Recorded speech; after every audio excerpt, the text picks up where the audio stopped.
Yo yo, how's it going guys? Hope you're all good. And we're back here now with a brand new video from AOR, this time in China, round 3.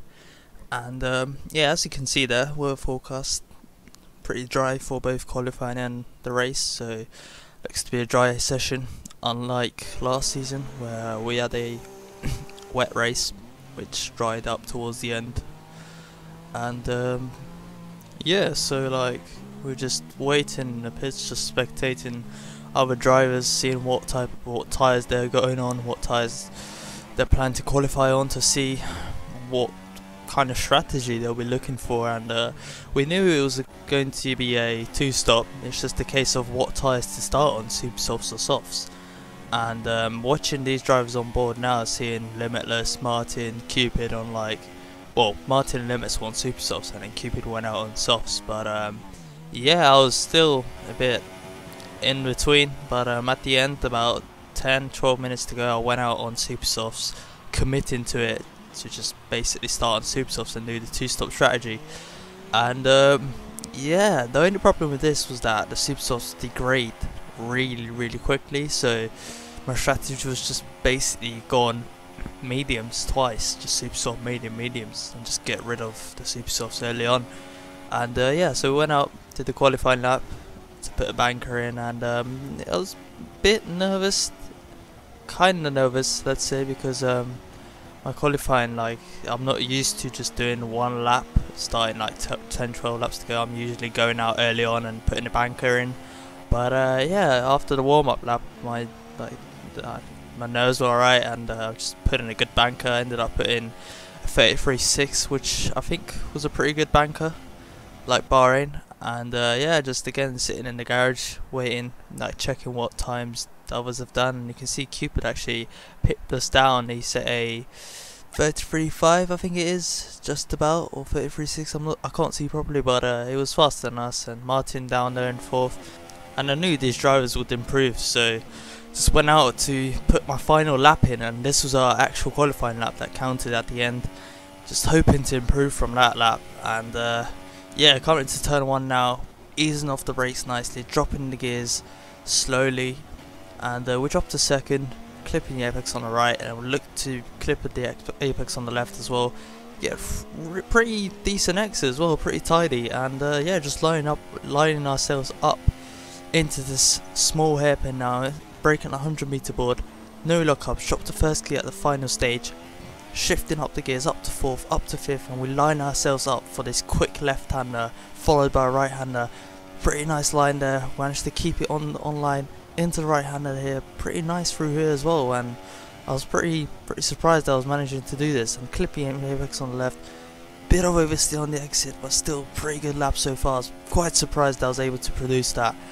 And coming into this left-hander now, again hitting the apex nicely, looking for this apex on the right, shifting up the gears to avoid wheel spin, keeping the car on the inside to get a tidy exit, as this long straight is really important. You need to get a really good run out there, and we did there. We opened the DRS, we can see ourselves we're about nearly 2/10 up, and we know that could possibly do the job.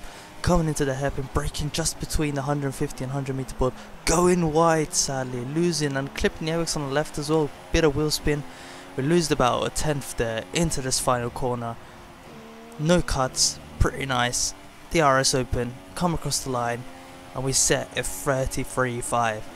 And yeah, I was kind of happy with that. I mean, it felt like an okay lap. I wish I could have just not gone wide at the hairpin, but at the end of the day, that gave us pole. And I was quite surprised because Cupid was actually setting pretty good times in practice. He was setting about 33.1s, I think. So for us to somehow get pole out, that was surprising. But yeah, you can see the drivers, Martin in 5th, Reversal 6th, and yeah, seeing that we have a few cars between us and Martin, it was pretty important, or crucial, let's say. And I was quite happy with that, because I knew if I could just get a decent start and me and Cupid just pull away, then that's pretty much the race sorted from there on, because it's the pace is so close between us that having a 3-4 second gap early on is pretty crucial. And that was our plan early on, but yeah, like I said earlier, just the tyres, the way they degrade on this track is pretty important. And yeah, I did not personally like these tyres in the race, like the super soft tyres. I preferred the mediums, and the softs were pretty good as well, but the mediums, I really liked them. Quite enjoyed driving on those tyres. But either way, we line up on the grid now, and yeah, us in first, our teammate in second, Killer Whale third, and yeah, we just want to get a really good start. That's all we want. And yeah, let's just get ready now, shall we? Lights are coming on now. The third light on, fourth, fifth. Lights out, and away we go now. Pretty reasonably good start, but I believe Cupid's got a much better start than us on the inside. He's got the inside line into turn one, and we just try to just keep it round the outside, make sure none of the other drivers go past us on the inside or in between. And we managed to do that pretty nicely, and Surprisme actually moves up a place as well, so he's up to third. Pretty impressive job by him. But crucially, we have lost that lead to Cupid now, and he'll be looking forward to bolting off, but we just want to stick in his slipstream and just get away from the pack behind. And at this point, I just did not want to battle at all, and bit of lag going on there, but nothing too bad.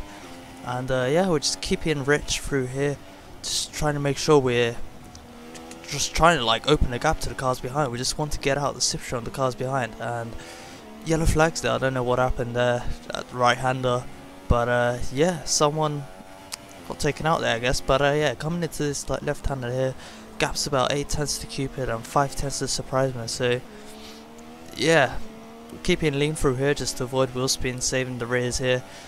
We switch it back up to Rich, and Surprisme is still behind us, and Cupid's actually bolted off. So that's pretty good job by him. That's pretty good job by him. And crucially for him, he's pretty much got us out of his slipstream. And Surprisme, as you can see, he's gained a lot on us, coming down to the hairpin.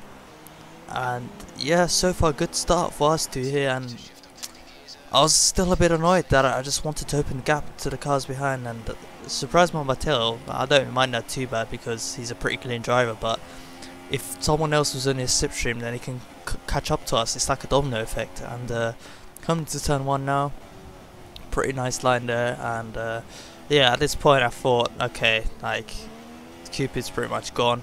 And then he starts lagging, and I drop off a slight bit, and I believe that's actually like got us out of the 1 second gap, I believe. And coming into sector 1 now. What's the gap? Oh, we actually are within 1 second. Never mind.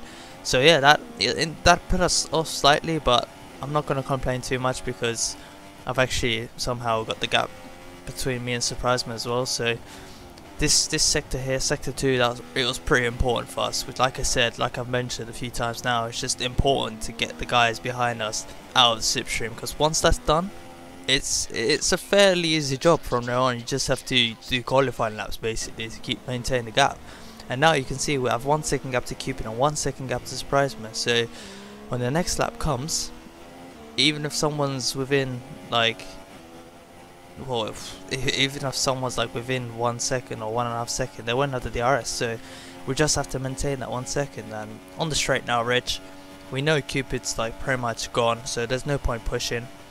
And yeah, and as you can see there, Martin actually makes a move down the inside of Surprisme. He's up to third, and I don't know how, but I feel like it's actually closed the gap to us. And like I said, the slipstream on the backstretch is really powerful. And coming to start this lap now, lap 3, Martin's actually set the fastest lap, and he's 8 tenths. Like, he's within 8 tenths of us. So that just shows how powerful that slipstream is. Surprisme alone was 1 second behind us, and suddenly Martin, well, he would have been 1.2, 1.3 to us. So you can see just 5 tenths in that last sector shows how powerful that slipstream is. And yeah, at this point I actually felt like 66% rear tires. I was like, like that's actually a lot. Like, I didn't really test pitting on another lap, like besides lap 4, but like that was the first time in many sessions that I actually had 66% on rears. And you can see Martin's actually quite right behind us. Cupid pulls into the pit, so that's us pretty much like having to stay out another lap. And after getting a puncture in Bahrain, I was like, oh god, like this is pretty terrifying times. And Martin just goes down the inside, and we just let him pass, because at this point he has such great race pace on these tyres, especially like Supersoft tyres. He was on fire, and there's no point really us defending, especially not with these tyres.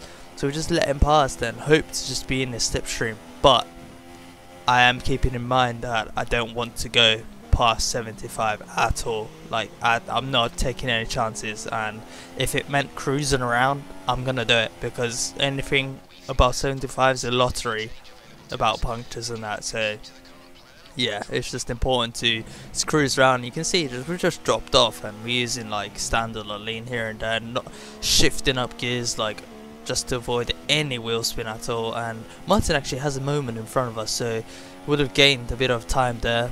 But yeah, coming across the sector 2 line, we're about 9/10 off, so that just shows how much we've backed off into this right-hander here. And did you see that? Left rear just went from 72 to 74 out of nowhere. Like, we've done nothing, and it's gone from 72 to 74. And Martin pulls onto the right to avoid slipstream. We're like not even interested in slipstream right now. We just want to survive until the pits. And yeah, keeping it lean. Coming as his hairpin, avoiding any sort of lockup, braking early, easing off. And at this point, now we put the pedal down to the metal, whatever you want to call it. Go hammer down and into the pits. We actually go wide. I don't know why. We actually go wide and into the pits now. We have survived. We have survived. No punctures at all. And into the pits, hoping to get a fairly good stop.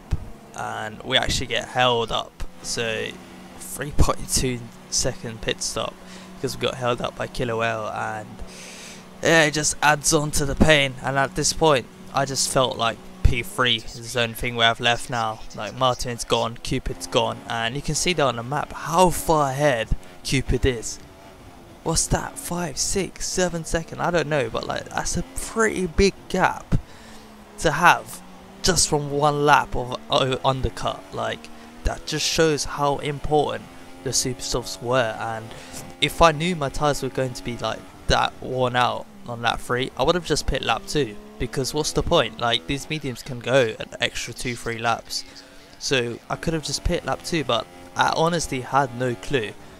And yeah, pretty annoying. Looking back at it now, it's pretty annoying, and I wish I did pit lap 2, but it is what it is. And from now on, it was just us just thinking about 15 points, 3rd place. Like, what can we do? Like, that's it. Like, Martin, like, he's like a robot, he's like a machine. He can just maintain the same pace and get on with it. And same with Cupid, that once he's in front, he's dominant. So, and yeah, us just making mistakes. Like, there was like, I'm gonna put out my excuses here as to why I made those mistakes, but yeah, there was the party chat going on, and my brother and Raikkonen in the party chat, they actually got taken out, and they were like having their own thing, like talking to each other about them getting taken out.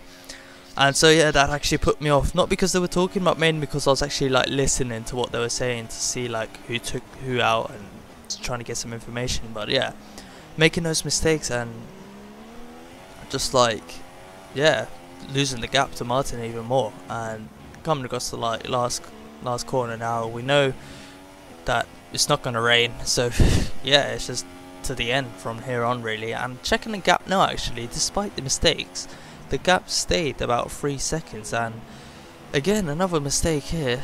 It's just, I thought after I made those mistakes that Martin would pull an even bigger gap than what he already had, and this wasn't actually the case, and it was quite surprising for me.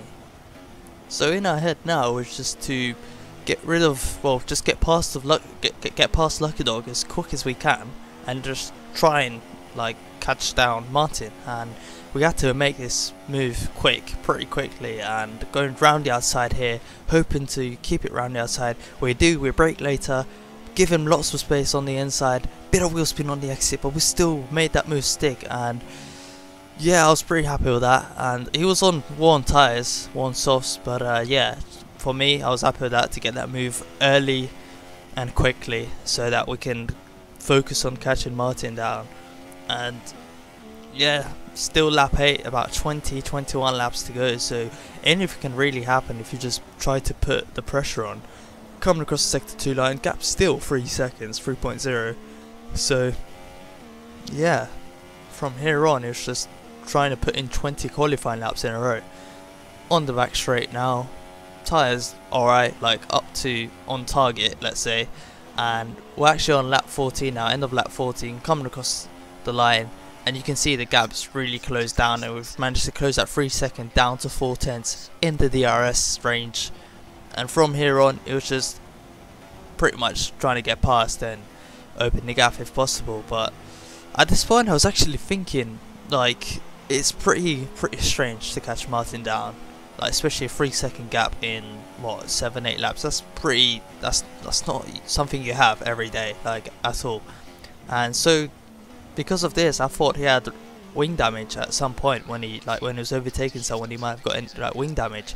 So keeping this in mind, I was like, okay, if he's got wing damage, then he's gonna lose about 3, maybe 5 seconds in a pit stop because of the wing change.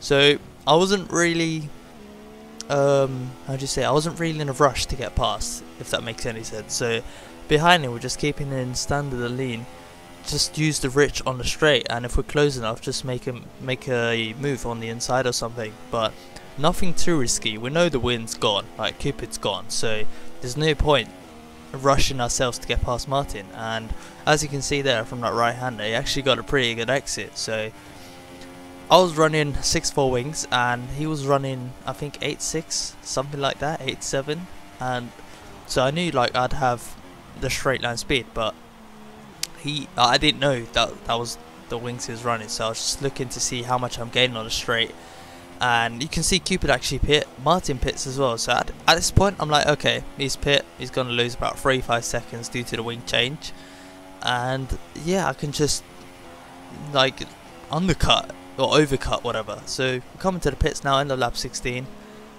and just basically not speed, just brake as early as we can, get in pretty safely, about 10 miles off, well 10 miles per hour off of the speed limiter, so not risking anything at all. And this time we're just hoping to like not get held up, which we don't. 2.7 second pit stop, not ideal, but it is better than getting jumped. And now Cupid's gone, you can see he's at like turn 1 now, coming to turn 2, and that's actually Martin gonna past us now. So turns out he didn't actually have a wing damage at all. He didn't have like nothing, he didn't have to change his wing, he didn't have wing damage. So yeah, from here on, for me that was surprising, and I realized that the pace he had earlier was like just pure pace.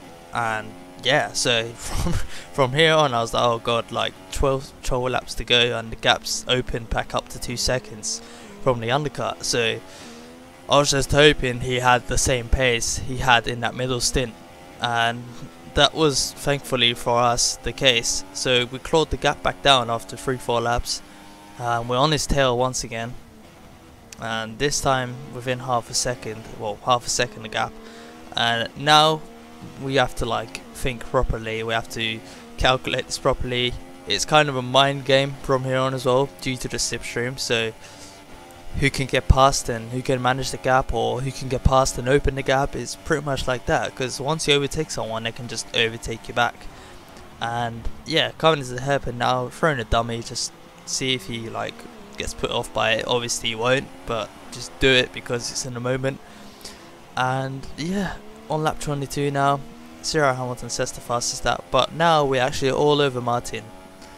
And yeah, just trying to think what to do pretty much. We know we can possibly get past on the back straight, but we're just trying to think, if we get past him on the back straight, where can we open the gap to him? And yeah, like I said, it was all in the head at this point as well. And surprised actually leads the session. Massive shame for him considering he's in 4th, but we just hope he can join back and carry on. And as you can see, the gap's still pretty like close to Martin. This time we're only 2 tenths behind. As you can see, Surprise Man actually joins back, good for him. But now we have to focus on us getting past Thierry Martin. And after what happened in Bahrain, him like gaining 7 points on us, taking the win, and pretty close finish as well, we have to get past. And now we open the DRS in the slipstream, we throw a dummy from the outside to the inside, braking at just before the 100-meter board into the hairpin. Can we make this move stick? We do indeed, and now we're up to P2. The mission from now on was just to try and open the gap as quick as we can, to get him out the slipstream, to get him out the DRS, and hope to just finish in P2. And now he actually has DRS on us. Will he go down the inside? No, we cover the inside. He tries to go around the outside into this first corner now. We try to keep it on the inside, but we drift wide. He slides his car down the inside. Can he make this move stick? Can we defend this off? We keep it side by side again through this left-hander. Who gets the better exit? We get the better exit. And now from here on, it's just important to have a pretty good sector 2. And coming into this like end of sector 1, break at 100-meter board. Martin actually goes down the inside of us. I wasn't too sure at the moment if he did that intentionally or not. But either way, we switch back to the battle on the inside. We're still side by side through this fast left-hander, coming into this medium fast right-hander. Still side by side, we drift out wide. Can we keep it on the inside here? Yes, we do. But still side by side into this left-hander, we just about stay ahead. Pretty good battle, nerve-wracking at the time, but it was, yeah, watching back it now is pretty good. And from here on, again, the aim is just to open the gap as quick as we can. And we tried to get a decent exit out there, even went wide to cut back in. And now we have a pretty decent gap. We pull to the right to avoid any sort of slipstream. And we're just looking back now if he's gaining any sort of like time on the straight, if he's gaining anything from the slipstream. He does. He pulls to the outside. Can he make this move stick? Breaking the 100-meter board. We're still on the inside here, and we managed to make it stick. And yeah, just another battle really. And after what we had in Bahrain, we have again at China, and I actually enjoy having these battles with him. And yeah, just Martin's, like I said, is like a robot, it's like a machine, and you can't just shake him off instantly at all. So you have to really work for it. And coming into this like turn 2, turn 3 section here in lean, and this is because I know he can't overtake here, so it's just important to just save fuel here and just burst it off in the stages where like he can actually overtake. So here, for example, like we can now afford to use Rich because we've saved it early on. And here again, lean, the gap's about 4/10 to Martin, so still not enough. And looking at the lap counter now, on lap 25, we have 4 laps to go, and like I said, it's a mind game in a way, because you don't know what's going to happen. You don't know if he's saving fuel on the straight just to like trick you into the last lap and just put in Rich and go past you. But either way, he gets a good momentum once again here. He tries to go down the inside, and we let him have the inside line. We cut back in, keep it on the outside, and I actually did this because I wanted the outside line for this last corner and the DRS. We braked early, got the DRS, and now we have the perfect line out of the corner, DRS. We go past him immediately. I was actually like thinking about making a move like towards the end of the straight, but I believe he went wide at the exit, so he lost a bit of time and made it easier for us. But again, now 3 laps to go. We have to think properly here. We have to think smart. And after what happened in Bahrain, where we just got overtaken on the last lap, we just didn't want a repeat of that.